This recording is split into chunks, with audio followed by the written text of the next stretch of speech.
దేవుని నామమునకు స్తోత్రంలోని నాటి ధ్యానాంశము, నేను నిన్ను బాధ పెట్టను. నహూమ గ్రంథం 1:12-13 వచనములలో యెహోవా సెలవిచ్చినదేమనగా, వారు విస్తారమైన పూర్ణ బలము కలిగి ఉన్నను, కోత ఎందైనట్లు వారు కోయబడి నిర్మూలమగుదురు. నేను నిన్ను బాధపరిచితిని, నేను ఇక నిన్ను బాధ పెట్టను. నిన్నటి దినమున యాకోబు యొక్క ప్రతికూల పరిస్థితుల అనుభవాల గురించి దేవుడు నేర్పించాడండి. ఆ ప్రతికూల పరిస్థితులలోంచి అనుకూల పరిస్థితులకు ఏ విధంగా తీసుకువెళుతున్నాడో ఈ దినమున నేర్పిస్తున్నందుకు దేవునికి వేలాది స్తోత్రం అండి. చిన్న మాట, దేవుని చిత్తమని యాకోబు ప్రేమించిన భార్య మీద మమత చంపుకొని సమాధి స్తంభం అయితే కట్టాడు, కానీ ఆమె తీపి గుర్తుగా ఆ భార్య తన కొరకు కనిన యోసేపు బెన్యామీనుల మీద ప్రేమ తగ్గలేదు. కేవలము ఆమె మీద నుండి ఆమె రక్తం పంచుకున్న కుమారుల మీదకి బదిలీ చేసుకున్నాడు అంతే. తన లోక సంబంధమైన ప్రేమను కానీ తీసివేసేసుకోలేదు. దేవుని మీద ప్రేమ పెంచుకోలేదు. ఎందుకంటే దేవుని యొక్క వాగ్దానం మర్చిపోయాడు కదా. దేవునితో నీ సహవాసము ఆత్మల అభివృద్ధి పెరిగే కొద్దీ నీకన్నీ ప్రతికూలతలు ఎదురవుతుంటే ఆశ్చర్యపోవద్దు. రాహేలు పోగానే యోసేపునే ఉద్ధారకుడు అనుకున్నాడు యాకోబు. అయితే యోసేపు లేడు, కనానులో కరువు గింజలకని పోతే కొడుకుల్ని వేగిలివారన్నారు. షిమ్యోను చెరసాలలో గోనెల్లో రూకలు. తన భార్య తన కొరకు కనిన వారిలో మిగిలిన ఒక్కడు వెళ్ళకపోతే కుటుంబం అంతా కరువుతో మరణం. నిండా మునిగిన వానికి చలియే ఉండదనుకున్నాడు. ప్రతికూలతల్లో పాఠం నేర్చుకున్నాడో ఏమో కానీ, ప్రభువా ఏదైతేనేం నీ చిత్తమే జరగాలి అని అనగలిగాడు. ఇంతకాలానికి దేవుడు తన ఇష్టానుసారముగా నన్ను నలుపును గాక అనే పరిస్థితికి వచ్చాడు. లూకాసు వార్త 22:42 ప్రకారం యేసు ప్రభు వారు తండ్రితో పలికిన మాట, తండ్రి నీ చిత్తమే సిద్ధించును గాక అని పలకాలనే హెబ్రోన్లో ఆయన నిన్ను సిద్ధపరచుచున్నాడు. మనల్ని కూడా ఆ విధముగా ప్రతికూల పరిస్థితుల్లో తీసుకొచ్చి అనుకూల పరిస్థితులుగా మార్చడానికి కొన్ని కష్టాలు, నష్టాలు, శ్రమలు వస్తూ ఉంటాయి. దేవుని చిత్తమని ఆయన చేతికి అప్పగించగలిగితే యాకోబులాగా ప్రతికూల పరిస్థితులు అనుకూలంగా మారగలుగుతాయి. దేవుడు ఇష్టానుసారంగా నన్ను నలుపునుగాక, నా మీదకి వచ్చినది ఏదో అది వచ్చుగాక అని దేవుని ఎదుట ఒప్పుకునే అనుభవము ఇచ్చినది హెబ్రోను. కరువు భారము అధికమైంది. ఐగుప్తు నుండి తెచ్చిన ధాన్యము తినివేసిన తర్వాత మీరు మరలా వెళ్ళి మన కొరకు కొంచెం ఆహారం తీసుకుని రండని యాకోబు వారితో అనెను. ఆదికాండము 43:1-2 బెన్యామీను లేనిదే ఐగుప్తు అధిపతి ముఖము చూడవద్దన్నాడు. మొన్నటి వరకు నేను బెన్యామీనును పంపించను అన్నాడు. ఇప్పుడు కరువు ఎక్కువైపోయింది, తినడానికి ఏమీ లేక బెన్యామీనుని తీసుకెళ్ళమంటున్నాడు. ఏమి చెయ్యాలో అర్థం కావటం లేదు. యూదా ముందుకొచ్చి బెన్యామీను కొరకు పూట పడుతును, మన కుటుంబం అంతా చావక బ్రతుకున్నట్లు బెన్యామీను నాతో పంపమని బ్రతిమలాడాడు. తప్పనిసరి అయింది. మరలా పాత బుద్ధితోటే బయటకు మాట్లాడుతున్నాడు. చిన్నతనంలో చిక్కుడుకాయల కూర కొరకు బేతేలు దేవుని దగ్గర 10వ వంతు కానుకిస్తానని, యాషావుకు ఆస్తిలో కొంత భాగము కానుకగా ఇచ్చుకుంటానని గుర్తు వచ్చిందో ఏమో, చటుక్కున తన కుమారుల ఎడ్ల కఠినంగా ప్రవర్తించుచున్న ఐగుప్తునేలు అధిపతికి చిన్న కానుకలు ఈ దేశమందు ప్రసిద్ధమైనవి అనగా కొంచెం మస్తిగా, కొంచెం తేనె, సుగంధ ద్రవ్యములు, బోళము, పిస్తాకాయలు, బాదం కాయలు తీసుకెళ్ళమని చెప్పాడు. ఆదికాండము 43:11 ప్రకారం గోనెలో తిరిగి ఉంచబడిన రూకలు మరలా ఇచ్చివేయండి. అది ఒకవేళ పొరపాటై ఉండవచ్చు. ఒకవేళ లాబానైన తన మేనమామ దగ్గర ఉన్నప్పుడు మనసు ఉంటే దేవుడే నాకు తిరిగి రూకలు కూడా ఇచ్చాడని ఉంచుకునేవాడేమో. అయితే 12వ వచనం తర్వాత ఆశ్చర్యమైన మార్పు కలిగింది కదండి యాకోబుకు. మాటలు శ్రద్ధగా గమనించగలిగితే ఇట్టి మార్పు కొరకే దేవుడు వేచి ఉన్నాడు యాకోబును. ఎందుకంటే యాకోబు నాకు గర్భంలోనే వాగ్దానం ఇచ్చాడు. ఆ వాగ్దానం మరిచి ఎంతో తిరుగుతూ ఉన్నాడు కదా. మరి సరైన మార్గంలోకి పెట్టాలంటే ఇన్ని పరీక్షలు తప్పవు, ప్రతికూల పరిస్థితులు తప్పవు, నలిపేయడం తప్పదు, మరి అదేవిధంగా జల్లించక తప్పదు. మరి అటువంటి పరిస్థితులు వస్తేనే కానీ మారడన్నట్లుగా తెలిసింది. ఇట్టి మార్పు కొరకే దేవుడు వేచి ఉన్నాడు. మీ సహోదరిని తీసుకొని లేచి ఆ మనుషుని ఎద్దకు తిరిగి వెళ్ళాడు.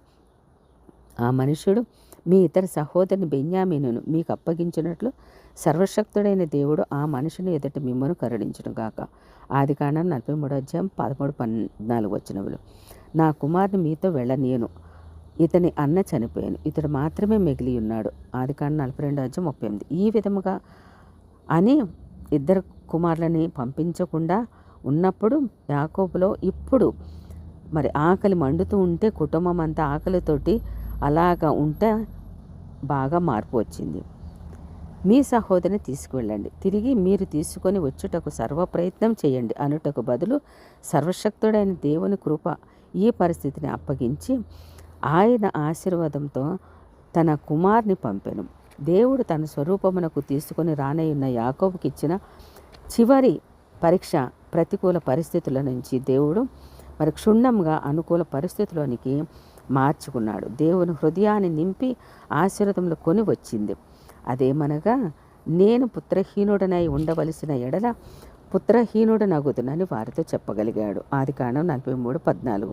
ఇంతకు ముందైతే నేను పిల్లల్ని పంపించను, పిల్లలు లేకపోతే నేను పుత్రహీనుడు అవ్వాలా అని వాడినే ప్రశ్నించాడు. కానీ ఇప్పుడు పుత్రహీనుడైనా పర్వాలేదు, ఇంకా మిగిలిన వాళ్ళు ఆకలితో ఉండకూడదు అని చెప్పి ఆదికాండం 43:14 వచనం చెప్పినట్లుగా వెంటనే దేవుడు మరి అభినందించినట్లుగా యాకోబును మెచ్చుకొని ఈ జవాబు మాత్రమే నాకు అవసరమైంది అన్నట్లుగా ఉంచాడు. తన పరీక్షలు అయిపోయినాయి అన్నట్లుగా యాకోబు యొక్క సమర్పణ కొరకు దేవుడు తిరిగి ఇచ్చిన బహుమానము ఎంతో గొప్పది. ఎట్టి గొప్ప వర్తమానము తనకు తెలియజేయబోచున్నాడు అన్నది ఏంటంటే, వారు ఐగుప్తు నుండి బయలుదేరి కనాను దేశమునకు తమ తండ్రి అని యాకోబునొద్దకు వచ్చి యోసేపు ఇంకా బ్రతికి ఉండి ఐగుప్తు దేశం అంతటిని ఏలుచున్నాడని అతనికి తెలియచేశారు. అది దేవుడు గొప్ప మొదటిగా ఆశీర్వాదం. అయితే అతడు వారి మాట నమ్మలేదు కనుక అతని హృదయము నిశ్చేష్టితమైంది. అతడు తన్ను ఎక్కించుకొని పోవుటకు యోసేపు పంపిన బండ్లను చూచినప్పుడు వారి తండ్రి అని యాకోబు ప్రాణం తెప్పరిల్లింది. ఆదికాండం 45:25-27 వచనములలో. ఇట్టి పరిస్థితుల్లో గమనిస్తే కొన్నిసార్లు చిన్నపిల్లలు తల్లిదండ్రుల నుండి పొందిన వారిని చేతిలో ఉంచుకొని ఆ తల్లి కానీ తండ్రి కానీ కొంచెం ఇవ్వండిరా పిల్లలారా అని అడిగి సమయంలో కొంతమంది పెద్ద మనసుతో అంతా ఇస్తారు లేదా కొంత ఇస్తారు. కానీ కొంతమంది పిల్లలు అది నాది నేను ఇవ్వను అనడం మనం చూస్తూ ఉంటాం. దేవుని ఉద్దేశం అదే. నీ సమస్తము నాకు అర్పించు, నేనే నీ సమస్తమును ఉండినట్లు మీరిచ్చిన వాటికి అనేక రెట్లు కలిపి ఇస్తాను అంటున్నాడు దేవుడు. దేవుడే కదండి సమస్తం ఇచ్చేవాడు. ఆయనకి మరి మన హృదయము అర్పించాలని ఆయన అభిలాష. అనడంలో ఆయన ప్రేమను మనము గుర్తించుకునవలసిన వారమై ఉన్నాము. యాకోబు బెన్యామీనును ఇచ్చుటకు అంగీకరించగా దేవుడు ఆ బెన్యామీనునే గాక షిమియోనును ఎప్పుడో తప్పిపోయి చనిపోయాడు అనుకున్న కుమార్ని గొప్ప స్థాయికి పెంచి యోసేపుని తిరిగి యాకోబునకు అప్పగించాడు దేవుడు. మోషే ఐగుప్తీయుల సకల విద్యలను అభ్యసించి మాటల యందు కార్యముల యందు ప్రవీణుడై ఉండగా దేవుడు అతనిని ఇశ్రాయేలుకు రక్షకునిగా నాయకుడినిగా వాడుకోలేదు. 40 సంవత్సరం నిర్జలమైన హోరేబు కొండలను బ్లాక్ బోర్డుగా చేసుకుని దేవుని పాఠాలు వింటూ గొర్రెలు కాస్తూ మామ మరదల చేత సుట్టిపోటు మాటలు వింటూ ఉండగా మోషే తయారు చేయబడ్డాడు. అందుకనే ప్రభువా నేను యోగ్యుడు కాను, నోటి మాంద్యం కలవాడనని ఒప్పుకున్నప్పుడు దేవుడు మెచ్చుకొని సభాషు బిడ్డ, నా మందను నడిపించుటకు యోగ్యుడవు నీవే అని చెప్పాడు. 33,000 మందితో వచ్చిన గిద్యోనును తన సైన్యాన్ని బట్టి అతిశయించుకుంటున్నట్లు 300 మట్టి కుండలు బూరలు దివిటీతో జయం ఇవ్వలేదా? అవు కదండి. మరి నీ దగ్గర ఉన్న బలగం, అతిశయాలు, జ్ఞానము, సామర్థ్యత దేవునికి అప్పగించగలిగితే, ఏమీ లేనివాడనని నిలవబడగలిగితే నీకు సమస్తం కలుగునట్లుగా ఏమీ లేనివాడవుగా సమర్పించుకును. కొరింథీయులకు రాసిన 2వ పత్రిక 6:10. ఇదే హెబ్రోను అనుభవం. యాకోబు యొక్క ప్రతికూల పరిస్థితుల్లోంచి అనుకూల పరిస్థితులకు మార్చిన దేవుడు. ఎందుకనగా దేవుడిచ్చిన వాగ్దానం నెరవేరాలంటే యాకోబులో మార్పు రావాలి. యాకోబు యొక్క పూర్వస్థితి జ్ఞాపకం చేసుకోవాలి. ఇప్పుడున్న బిడ్డలు, భార్య, ఆస్తులు అని అనకుండా దేవుడే నాకు సమస్తము అన్నట్లుగా, నీవే నా చిత్తము అని అనేటట్లుగా నీ ఇష్టానుసారముగా నన్ను నలుపు అని అనగలిగే అంత స్థాయికి దేవుడు యాకోబుని తీసుకొచ్చాడు. అటువంటి యాకోబును నడిపించిన దేవుని నామము మనల్ని అందరినీ కూడా ఉద్ధరించునుగాక. ఆమేన్.